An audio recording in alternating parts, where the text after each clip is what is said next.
All right, welcome back to Beyond Sunday School as we continue working our way through the history of the monarchy of Israel. We've looked at uh, kind of the foundations of the monarchy with Samuel's story. Last week we looked at the the life of Saul a little bit and his coming to power. This week we look at Saul and David together.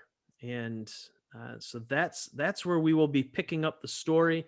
You may hear some voices and some questions in this recording because we record this live on Wednesday nights at 7 o'clock via Zoom. And so if you want to be a part of that time, just let me know. If you are watching this, you probably have some way to get in touch with me. So send me a message and I'll make sure to get you the Zoom link and you can be a part of the live recording where you can ask questions as we cover the various topics. So you may hear a question here or there. You might not. It just kind of depends as the evening goes. So tonight we pick up the story in First Samuel chapter 16. If you recall, last week where we ended, Saul had finally blown it. He had finally come to the end of God's patience, and he withdrew his Holy Spirit from Paul. And so uh, that meant that uh, Saul's reign as king was now coming to an end, and there was going to be another king anointed. Now, Saul continued to reign as king all the way up until the end of his life, but God's power left him, God's blessing left him, and what we begin to see is Paul completely in his natural state, and it's not pretty because it turns out that Paul, I keep saying Paul, Saul and Paul. For this from the New Testament, Dan, we're in the Old Testament. King Saul, it turns out, had some pretty significant issues. He was definitely a narcissist. He was all about himself, and we got some sense of that in the story last week, but it really comes out in this story now as David bursts onto the scene. Uh, Along with being a narcissist, we come to find out uh, that Saul has probably has some form of mental illness, which was apparently held at bay when God's Spirit was on him. But when God's Spirit left him, it really began to show itself. It almost seems that if we were to try to kind of armchair diagnose King Saul here in 2021, we might say he had a manic depressive disorder, or something along those lines. He had high highs and low lows. He was given to fits of extreme paranoia. He thought everybody was out to get him. He was insanely jealous of David, and and really spent much of the rest of his life trying to uh, kill David. So this part of the story feels like a bad HBO series. It's just it's just terrible. I mean, some of these scenes that we're going to look at, on one hand, you're going to laugh. On the other hand, you may be disgusted, uh, because this is a power hungry guy who was all about trying to hold on to his power, hold on to his authority, and he gripped that throne with everything that he had. So here we are. The end of chapter 15 is where we see, the Lord rejecting King Saul, and it's a heartbreaking scene, right? In verse in verse 22, Samuel says, "Does the Lord delight in burnt offerings and sacrifices as much as in obeying the Lord? To obey is better than sacrifice, and to heed is better than the fat of rams. For rebellion is like the sin of divination, and arrogance like the evil of idolatry. Because you have rejected the word of the Lord, he has rejected you as king."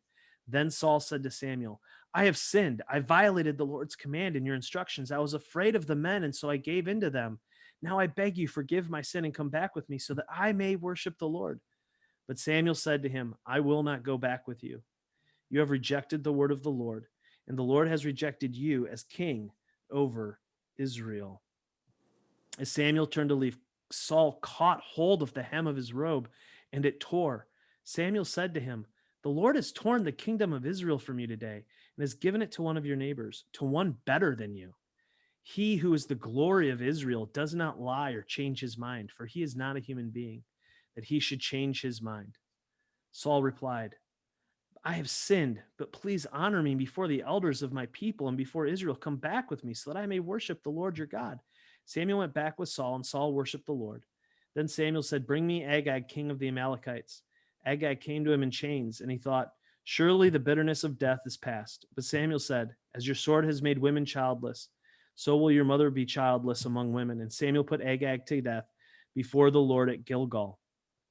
Then Samuel left for Ramah, but Saul went up to his home in Gibeah of Saul.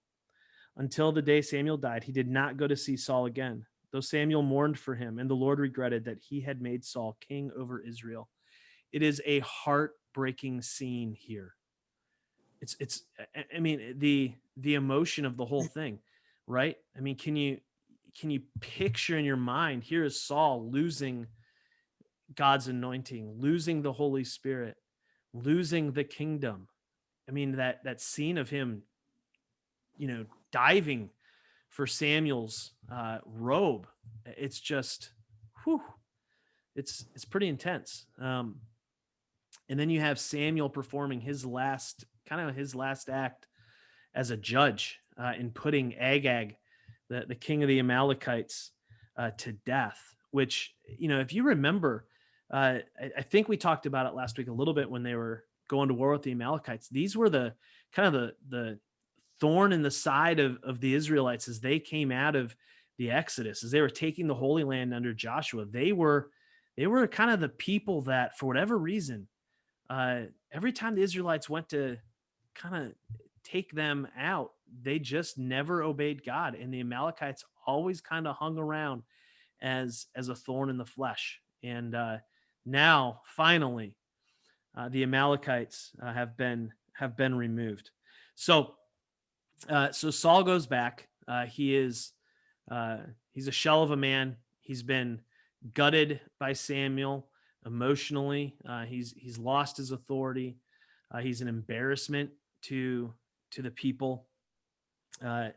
And so what does God do? God sends Samuel to find the next king, one who would be better than Saul.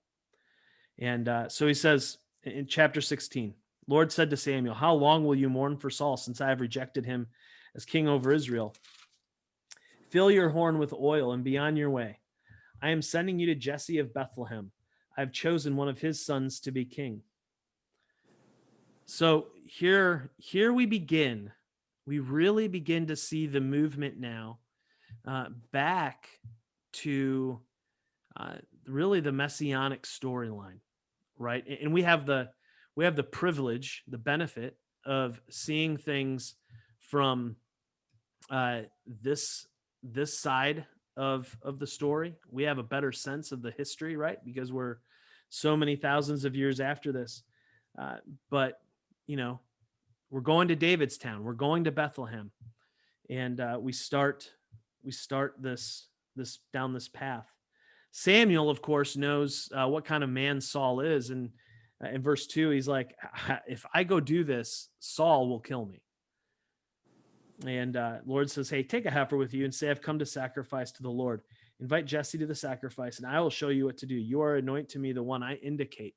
So God here is protecting Samuel. He creates a valid cover story for Samuel, because Samuel not only functioned as judge, but remember, he functioned as a prophet and he functioned as a priest. And so he is going now to Bethlehem to carry out his priestly duties, to offer worship to the Lord.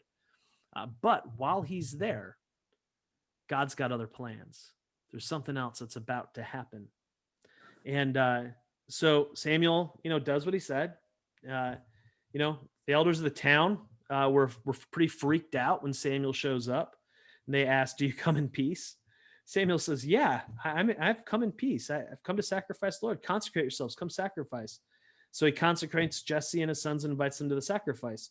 When they arrived, Samuel saw Eliab and thought, "Surely the Lord's anointed stands here before the Lord." Now, Eliab was the oldest son of Jesse. But the Lord said to Samuel, "Don't consider his appearance or his height, for I have rejected him." The Lord does not look at the things people look at. People look at the outward appearance, but the Lord looks at the heart. So already, do you remember all of the descriptions of Saul when he was anointed king, right? He was a head taller than all the people. He was super, good looking, and all the ladies swooned when they saw him come into town. I mean, he was Gaston, right? From the Beauty and the Beast. I mean, I think Gaston from that story is modeled after Saul. You see a lot of the same characteristics with him. And so, looking now at the heart, God is not going to look at the outward appearance. He could care less if you're good looking but if your heart is rotten, if the inside is rotten, then you're not the kind of person God wants as king. God intentionally chose Saul because he knew that's what the people wanted. Because remember, what did they ask for? They asked for a king who would help them be like all the other nations. So what do all the other nations do? They pick kings based on the outward appearance. They pick kings based on what family they're from. They pick kings for all these very surfacey kind of things. And God says, now I'm picking the king. And this king, I am picking in a different way. So verse 8, Jesse calls Abinadab. Nope, not him. Jesse has his next son, Shammah. But Samuel says, nope, not this one. Jesse had 7 of his sons pass before Samuel, and Samuel said to him, "The Lord has not chosen these." So he asked Jesse, "Are these all the sons you have?" He says, "Well, they're still the youngest, but he's tending the sheep." Samuel said, "Send for him. We will not sit down until he arrives." So he sent for him and had him brought in. He was glowing with health and had a fine appearance and handsome features. The Lord said, "Rise and anoint him. This is the one." So Samuel took the horn of oil and anointed him in the presence of his brothers. And from that day, the Spirit of the Lord came powerful upon David. Samuel then went to Ramah. So, David's still a good looking dude, but he was the baby. He was the youngest. He was just the shepherd boy doing the grunt work. He was doing the stuff. I mean, this I don't know. It's a fairy tale week, I guess. I mean, he was kind of Cinderella, right? I mean, the great and glorious Samuel comes to worship the Lord, and the 7 older brothers get invited to dinner, but not little David. Little David, hey, you're going to go tend the sheep, son. You don't get to come to dinner with Samuel. Oops. Big mistake. Huge. So we have this, so here we have, young David. He's now anointed. He is the Lord's anointed at this moment in time. For all intent and purpose, David is now the king of Israel. He is the one who is anointed. He is the one that has the Spirit of God, not Saul. Now, Saul is, he's currently reigning, and he's going to reign for another, 20 to 30 years, about 20 years. So, David is probably around 15 at this time. and he has been anointed. Uh, we keep going here in verse 14. We get a God ordained meeting, connection between David and Saul. The Spirit of the Lord departs from Saul, and an evil spirit from the Lord torments him. Now, uh, you could translate that evil spirit, you could translate that harmful spirit. Uh, this brings into a lot of questions. What is God doing here? And probably what was happening here is that Saul has simply been given over to himself. All of his brokenness, all of his weakness, all of kind of who he is now is just coming to the fore. And this is probably where we begin to see some of his mental illness begin to take root and activate. And so the people at this time, they didn't know anything about mental illness. It was not a thing for them. And so they attributed it to an evil spirit. Um, it was kind of the best way for them, because what we know about God, it seems unlikely that he would send an evil spirit to torment Saul. That just doesn't fit with what we know about who God is. And later on, in we get into uh, later in Samuel. David will. There's a story about David calling for a census, and in that story, it talks about how God sent an evil spirit to have David take this census. Well, in Chronicles, we get the same story. The difference is, in Chronicles, when that story is told, it says that Satan tempted David to take that census. So what we see is in Chronicles being written later with more theological development of who God is. The people of God realize that God doesn't tempt anyone to evil, right? We learned about that in James. And so if David was being tempted, it was not by God. It was by a, the enemy. And that is a theological development that takes place between the time of 2 Samuel being written and in Chronicles being written. It's not a contradiction. It's just that at this time, their understanding was that God controlled everything, good, evil. If something evil was happening, God was causing it. And they had no problems holding that idea in their head, because the thought was, if God was causing evil to happen, you deserved it.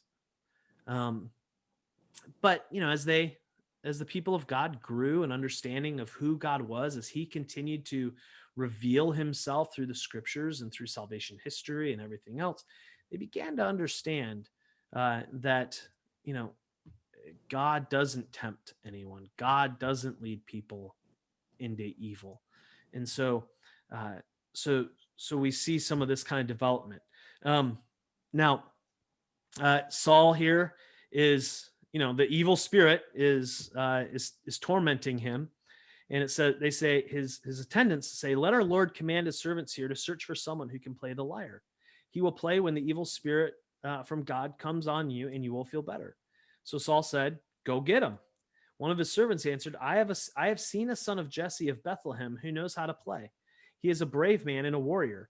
He speaks well and is a fine-looking man, and the Lord is with him. Then Saul sent messengers to Jesse and said, "Send me your son David, who is with the sheep."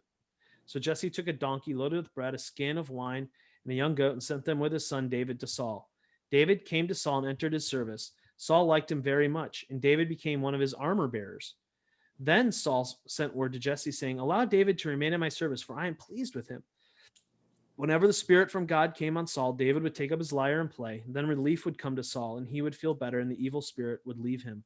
So you have this burgeoning relationship between the formerly anointed and the currently anointed.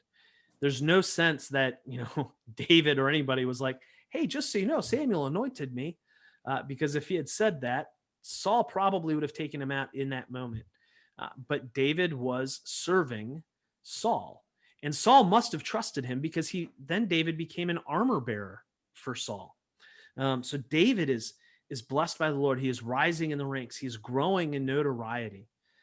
He is this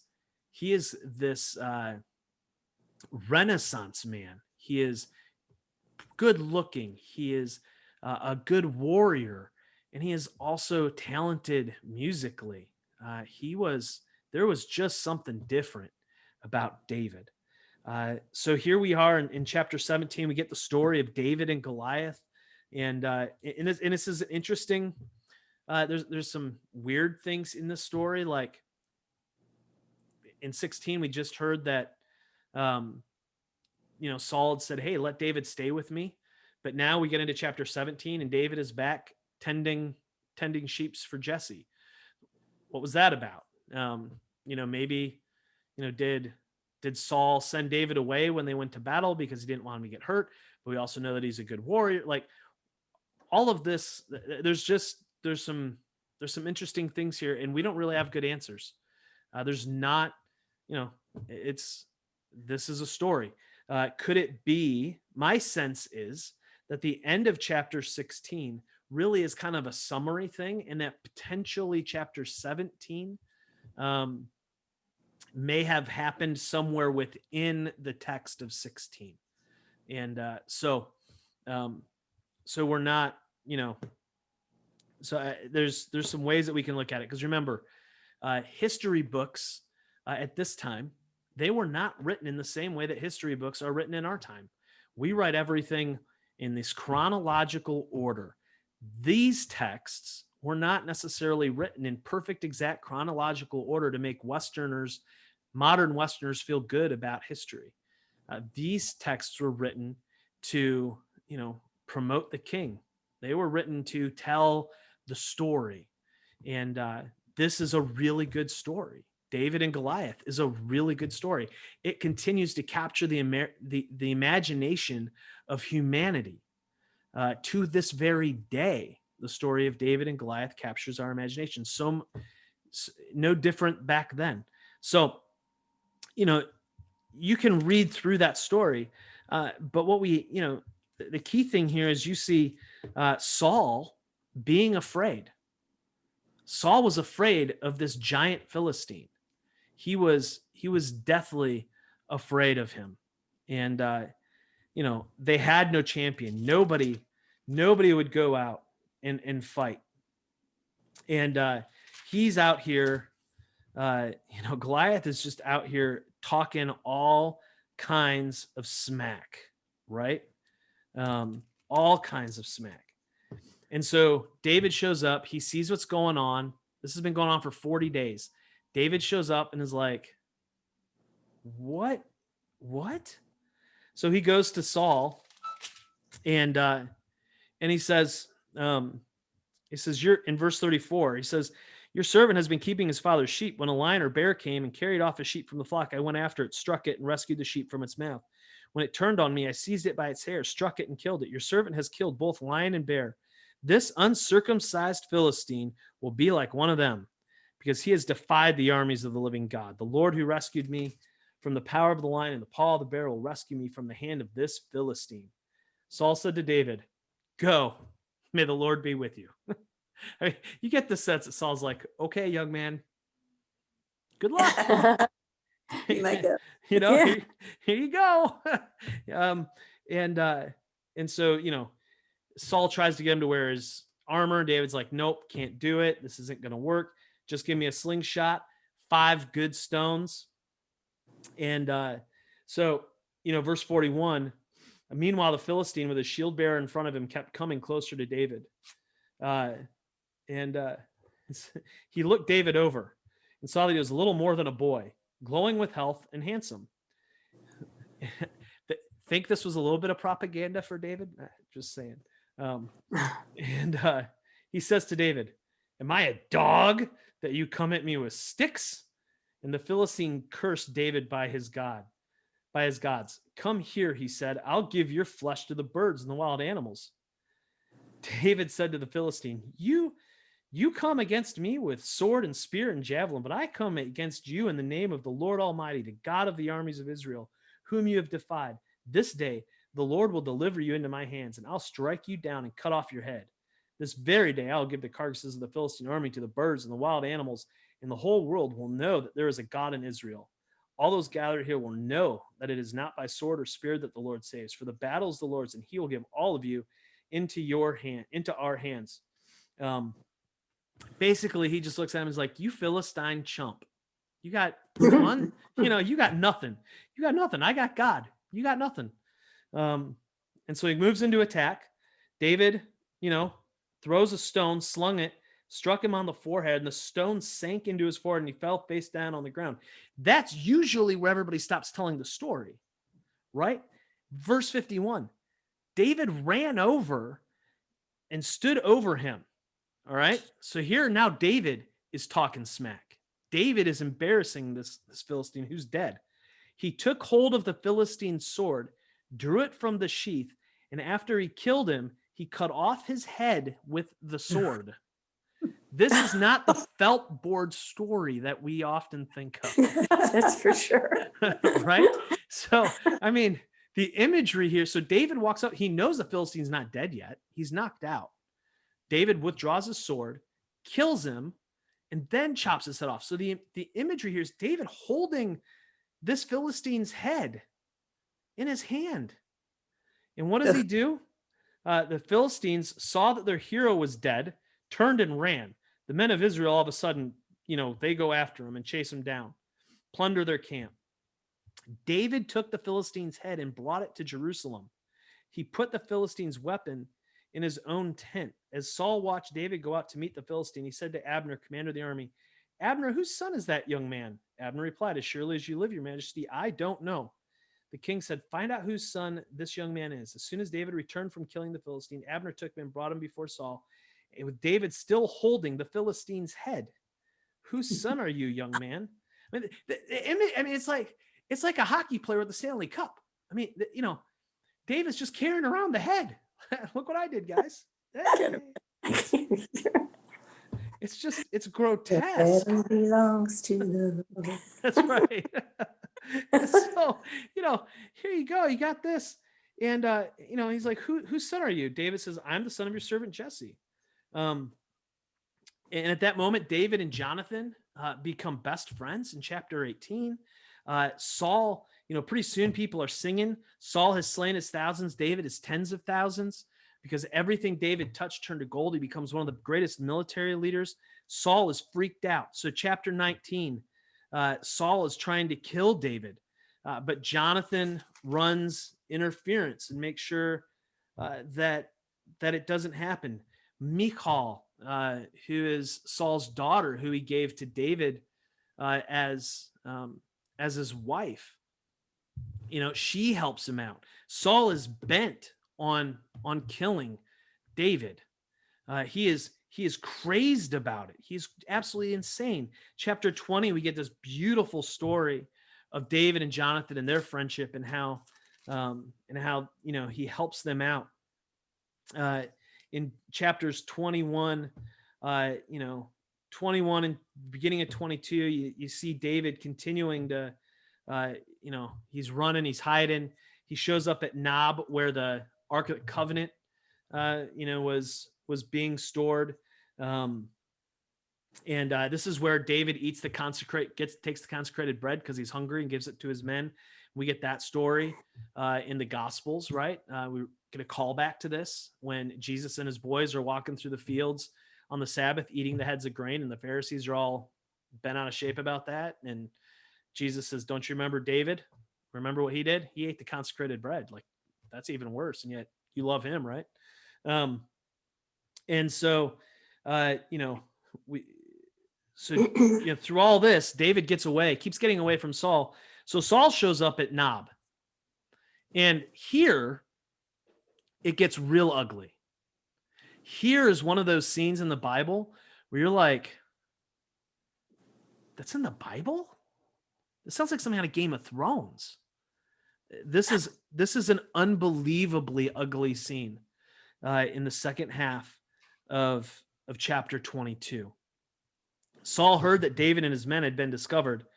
This is verse 6. Saul was seated, spear in hand, under the tamarisk tree in the hill of Gibeah, with all his officials standing at his side. He said to them, listen, Men of Benjamin, will the son of Jesse give all of you fields and vineyards? Will he make all of you commanders of thousands and commanders of hundreds? And what is that why you have all conspired against me? I mean, he's so paranoid, right? Um, and so he's going through this whole thing. It says, but Dog the Edomite, who was standing with Saul's officials, said, I saw the son of Jesse come to him, Ahimelech, son of Ahitub at Nob. Ahimelech inquired of the Lord for him. He also gave him provisions and the sword of Goliath the Philistine. Then the king sent for the priest Ahimelech, son of Ahitub, and all the men of his family who were the priests at Nob. And they all came to the king. Saul said, listen now, son of Ahitub. Yes, my lord, he answered. Why have you conspired against me? The paranoia is just dripping off him. You and the son of Jesse, giving him bread and a sword and inquiring of God for him, so that he has rebelled against me and lies in wait for me as he does today. Ahimelech answered the king, who of all your servants is as loyal as David, the king's son-in-law, captain of your bodyguard, and highly respected in your household? I mean, he's reminding him of who David is. David has married his daughter. He lives in his house. He's like Saul's dude, and everybody knows it. He says, was that the first time I inquired of God for him? Of course not. Let not the king accuse your servant of any of his father's family, for your servant knows nothing at all about this whole affair. The king said, you will surely die, Ahimelech, you and your whole family. Then the king ordered the guards at his side, turn and kill the priests of the Lord, because they too have sided with David. They knew he was fleeing, yet they did not tell me. But the king's officials were unwilling to raise a hand to strike the priests of the Lord. The king then ordered Dog, you turn and strike down the priests. So Dog the Edomite turned and struck them down. That day he killed 85 men who wore the linen ephod. He also put to the sword Nob, the town of the priests, with its men and women, its children and infants, and its cattle and donkeys. Ugly scene. Ugly, ugly, ugly scene. A ruler that is completely unhinged, a ruler that is doing anything he can to hold on to power, a narcissist of the highest order. And what does he do? He wipes out the priesthood. 85 men who wore the ephod, and then goes and lays waste to the town. This is unbelievable. In verse 20, it says, the son of Ahimelech, named Abiathar, escaped and fled to join David. He told David that Saul had killed the priests of the Lord. Then David said to Abiathar, that day when Dog the Edomite was there, I knew he would be sure to tell Saul, I am responsible for the death of your whole family. Stay with me. Don't be afraid. The man who wants to kill you is trying to kill me too. You will be safe with me. And now it's on. I mean, Saul is coming after him with everything he has. And it's just getting uglier and uglier and uglier. Chapter 24, David gets his shot. This is the moment. This is the moment that David shows everyone that he is not Saul. So Saul's been out looking for him, and now they're in the desert of En-Gedi, which when you picture a desert, En-Gedi is not what you picture. En-Gedi is more of an oasis. It is beautiful. You can go visit there even now, and I've been there. It's unbelievably beautiful, but it's filled with all these little caves and nooks and crannies. And so, Saul has 3,000 men with him, and what's he out here doing? He's looking for David. But in verse 3, it says, he came to the sheep pens along the way. A cave was there, and Saul went in to relieve himself. Saul's got to go do some business.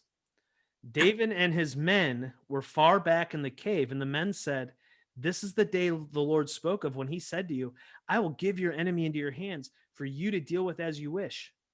Then David crept up unnoticed and cut off a corner of Saul's robe. Saul is going poo-poo, and David could have killed him. So here's Saul. What this is an unbelievable scene, right? I mean, he must have been really concentrating. He must have been working hard. He was focused. He didn't have his prunes that day, and so he was low on fiber. So he's working it, and David sneaks up, cuts cuts the corner of his robe off. Look at verse 5. David was conscience stricken for having cut off a corner of his robe. He said to his men, "The Lord forbid that I should do such a thing to my master, the Lord's anointed, or lay my hand on him, for he is anointed of the Lord." With these words, David sharply rebuked his men and did not allow them to attack Saul. And Saul left the cave and went on his way. Then David went out of the cave and called out to Saul. So picture the scene. Saul just got done using the bathroom. He's walking out, and David comes following after him, yelling his name, right? "My lord the king." When Saul looked behind him, David bowed down and prostrated himself. He said to Saul, "Why do you listen when men say, 'David is bent on harming you'? This day you have seen with your own eyes how the Lord delivered you into my hands in the cave. Some urged me to kill you, but I spared you. I said, I will not lay my hand on my Lord because he is the Lord's anointed. See, my father, look at this piece of your robe in my hand. I cut off the corner of your robe, but did not kill you. See, there is nothing in my hand to indicate I am guilty of wrongdoing or rebellion. I have not wronged you, but you are hunting me down to take my life. May the Lord judge between you and me, and may the Lord avenge the wrongs you have done to me. But my hand will not touch you. As the old saying goes, from evildoers come evil deeds, so my hand will not touch you." And it's this unbelievable scene. And what's Saul's response? "Is that your voice, David, my son?" And he wept aloud. "You are more righteous than I," he said. "You have treated me well, but I have treated you badly. You have just now told me about the good you did to me. The Lord delivered me into your hands, but you did not kill me. When a man finds his enemy, does he let him get away unharmed? May the Lord reward you well for the way you treated me. I know that you will surely be king, and that the kingdom of Israel will be established in your hands. Now swear to me by the Lord that you will not kill off my descendants or wipe out my name from my father's family." So David gave his oath to Saul. Then Saul returned home, but David and his men went up to the stronghold. I mean, unbelievable scene.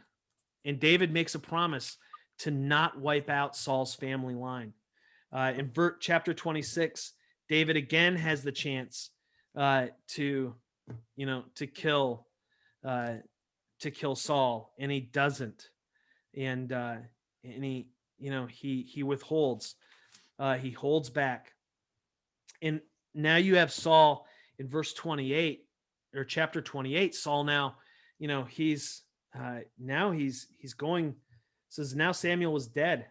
In verse 3, all Israel had mourned for him, buried him in his own town of Ramah. Saul had expelled the mediums and spiritists from the land. The Philistines assembled and came and set up camp. While Saul was gathered, all Israel and set up camp at Gilboa. When Saul saw the Philistine army, he was afraid. Terror filled his heart. He inquired of the Lord, but the Lord did not answer him by dreams or Urim or prophets. And Saul then said to his tents, "Find me a woman who is a medium, that I may go and inquire of her." So they find the witch of Endor, and she shows up, and he calls Samuel back from the dead. Look, Saul is, he's gone. He's so afraid and God will not answer him. And so he goes into idolatry. He moves into this whole new kind of way. And it just gets worse and worse. The Philistines are marching. It's bad. In chapter 30, things are unraveling. But David, in chapter 30, he wipes out, he finishes the job with the Amalekites. He destroys them utterly in this raiding party. And then in chapter 31, we get the culmination now of Saul's life. The Philistines fought against Israel. The Israelites fled before them, and many fell dead on Mount Gilboa. The Philistines were in hot pursuit of Saul and his sons, and they killed his sons, Jonathan, Abinadab, and Malchishua.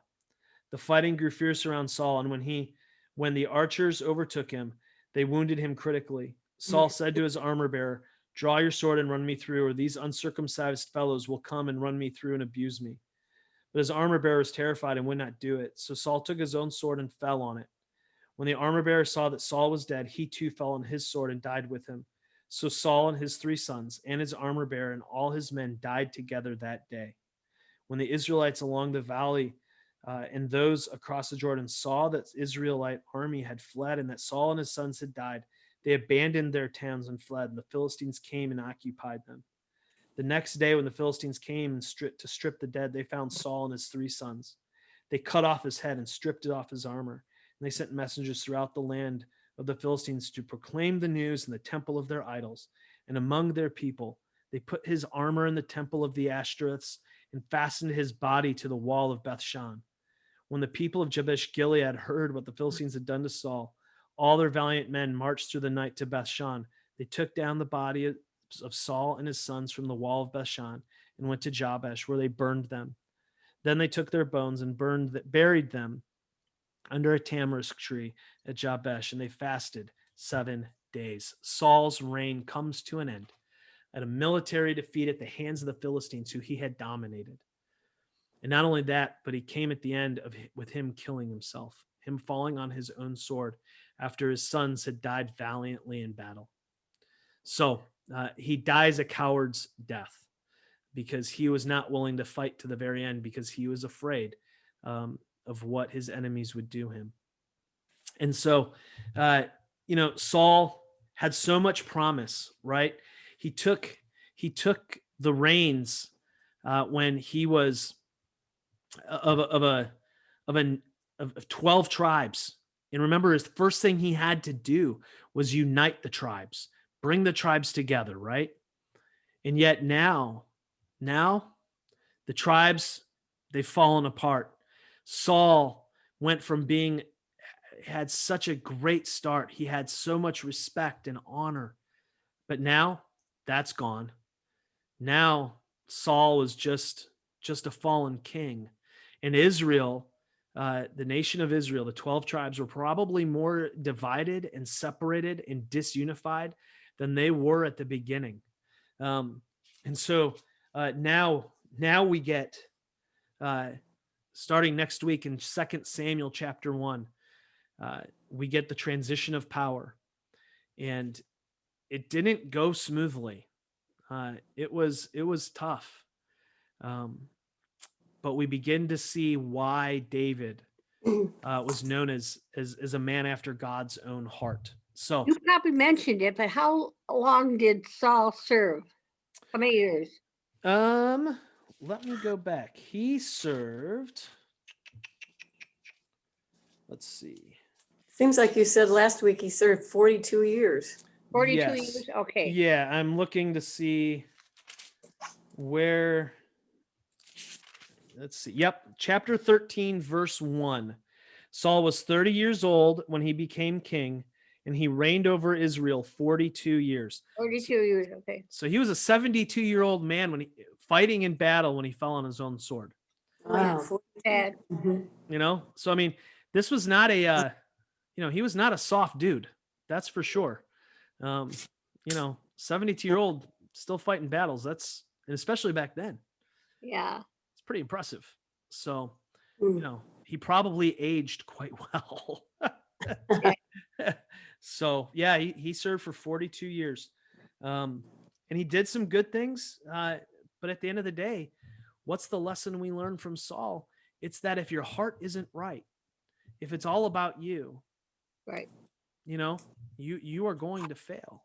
And that ultimately was Saul's downfall.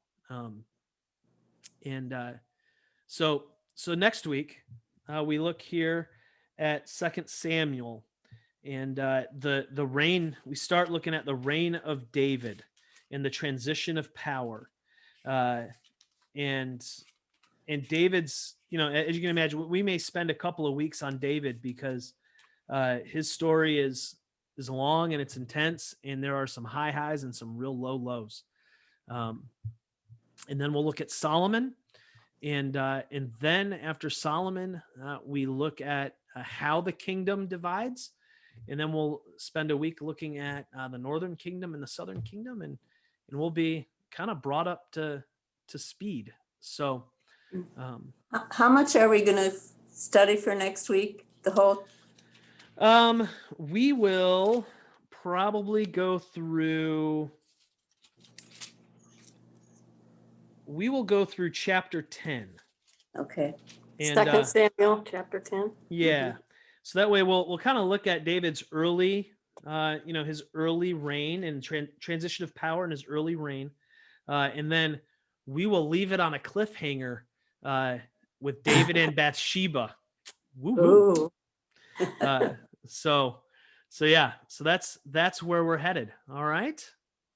Yes, yes. All right. Well, let me, for those of you who are listening on the podcast or watching this later, it was good to have you with us, but we're going to stop recording now, and you're going to miss out on all the fun conversation that we may or may not have when this recording ends. So we'll see you guys next week as we look at 2 Samuel 1 through 10 and the transition of power in the beginning of the reign of David.